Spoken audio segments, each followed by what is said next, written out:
So hello everyone, সবাইকে স্বাগত জানাচ্ছি আমাদের আজকের আরেকটা ক্লাসে। আজকের এই গ্রামার বেসিক ক্লাসটাতে আমরা শেখার চেষ্টা করব সেন্টেন্সের বেসিক যে স্ট্রাকচারসগুলো আছে এই বিষয়গুলোতে, এবং কি সেন্টেন্স বলতে আমরা কি বুঝি আমি তোমাকে একটু প্র্যাকটিক্যালি বোঝানোর চেষ্টা করছি। So let's get started our today's class and it's all about sentence. কারণ বেসিক গ্রামার তুমি শিখবা বাট সেন্টেন্স বুঝবা না, এটা কিন্তু হবে না। সো আমরা প্রথমে শুরু করছি সেন্টেন্স বলতে কি বুঝি, হোয়াট ইজ সেন্টেন্স অ্যাকচুয়ালি। দেখো সেন্টেন্স অথবা বাক্য বলতে আমরা কি বুঝি। সো যেটা দেখতে পাচ্ছ, sentence is a group of words, মানে কয়েকটা শব্দ একসাথে বসবে that gives a complete meaning, যেটা একটা কমপ্লিট অর্থ থাকবে।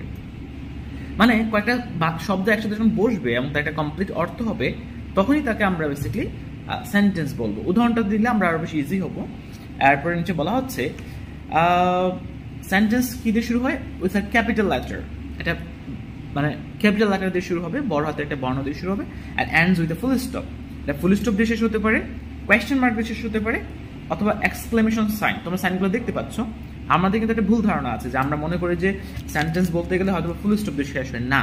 সেন্টেন্স কিন্তু শেষ হওয়ার ক্ষেত্রে তিনটা সাইন বসতে পারে। একটা হচ্ছে এই যে এইটা, অর্থাৎ যেটা আমরা আশ্চর্যবোধক চিহ্ন বলি, আর এটা হচ্ছে যে প্রশ্নবোধক চিহ্ন, আর এটা হচ্ছে ফুল স্টপ। এগুলো বসতে পারে।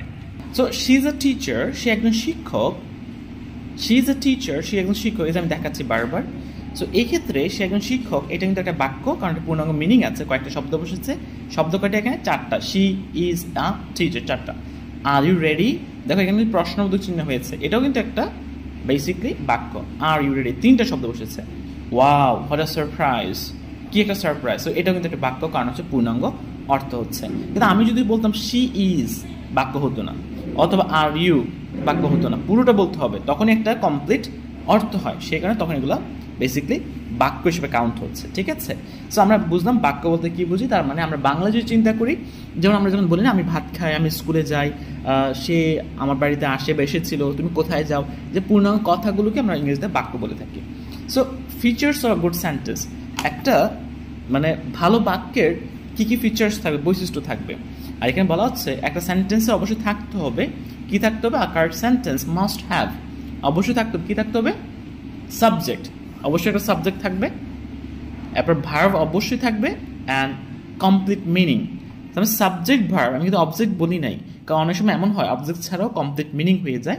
ওই ক্ষেত্রগুলোতে আমরা সাধারণত ওইটা কিন্তু সাবজেক্ট বলতে হয়। ঠিক আছে? সো আমাদের সাবজেক্ট থাকতে হবে, ভার্ব থাকতে হবে, আর কমপ্লিট একটা অর্থ থাকতে হবে। আর কোনোটা যদি মিস হয় সাধারণত আমরা সেক্ষেত্রে পূর্ণাঙ্গ অর্থটা প্রকাশ পায় না। ঠিক আছে? তাহলে সাবজেক্ট প্লাস হচ্ছে কমপ্লিট একটা মিনিং, মানে অর্থ থাকলে আমরা তার মানে এটা সেন্টেন্স বা বাক্য হবে। ওকে, এবার সব বেসিক কয়েকটি স্ট্রাকচার সেন্টেন্স, আজকের কাছে বেসিক্যালি স্ট্রাকচার নিয়ে সেন্টেন্স কয়ভাবে গঠিত হতে পারে, স্ট্রাকচারগুলো কেমন হতে পারে। সো বেসিক স্ট্রাকচার 1, সেন্টেন্স গঠন কীভাবে হয় এটা দেওয়া আছে, দেখো।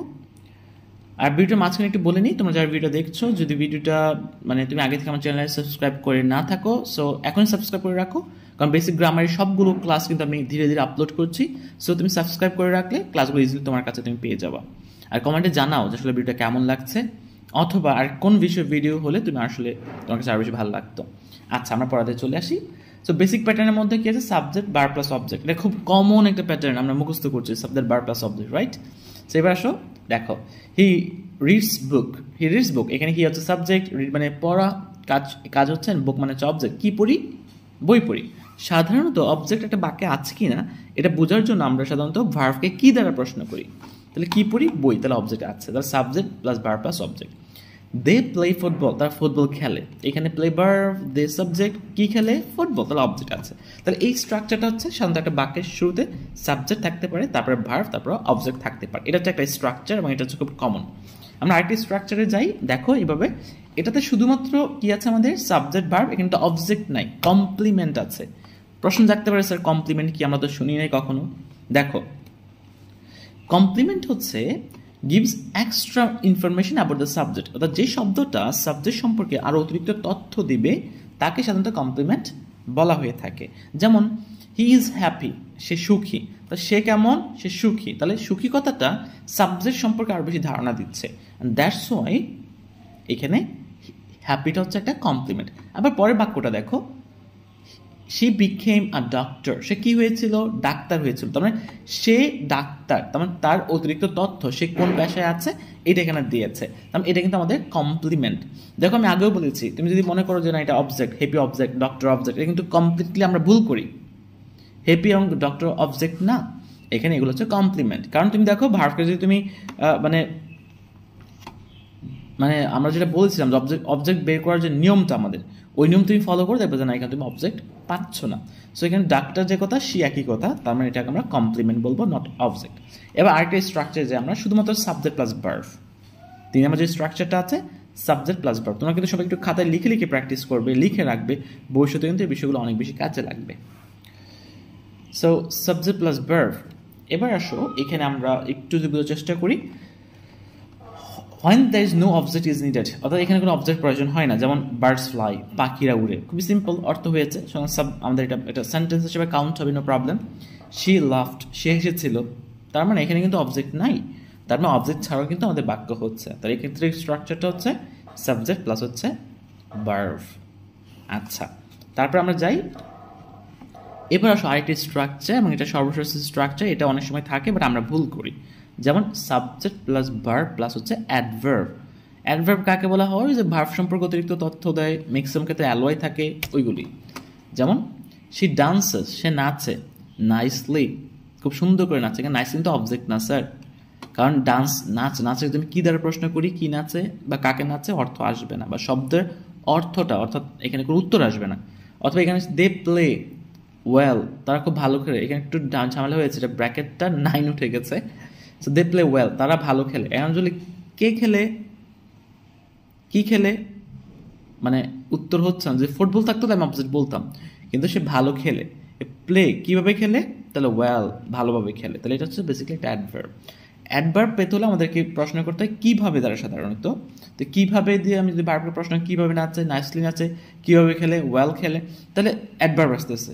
আর যদি আমি ভার্বকে বেসিক্যালি কি দ্বারা প্রশ্ন করি অথবা কাকে দ্বারা প্রশ্ন, তখনই সাধারণত অবজেক্ট আসে। এখানে অবজেক্ট না, এগুলো হচ্ছে অ্যাডভার্ব। সুতরাং এই 4টা স্ট্রাকচার কিন্তু আমরা সাধারণত কমনলি পেয়ে থাকি। তোমাদেরকে বিষয়গুলো বুঝতে হবে। হোয়েন ইউল মুভ ফরওয়ার্ড, যখন তোমরা আরও সামনে যাবা, আরও কিছু শিখবা, কাউকে শেখাতে যাবা।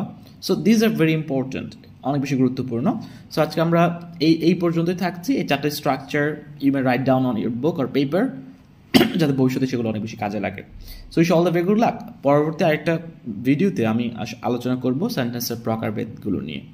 সো ভিডিওটাতে লাইক দিয়ে রাখো, কমেন্টে জানাও কেমন লেগেছে এবং কারা দেখছো, কোথা থেকে দেখছো, এবং সাবস্ক্রাইব করে রাখো যাতে নেক্সট ভিডিওটা তোমার কাছে তুমি ইজিলি পেয়ে যাও। So wish all the very good luck and Allah Hafiz.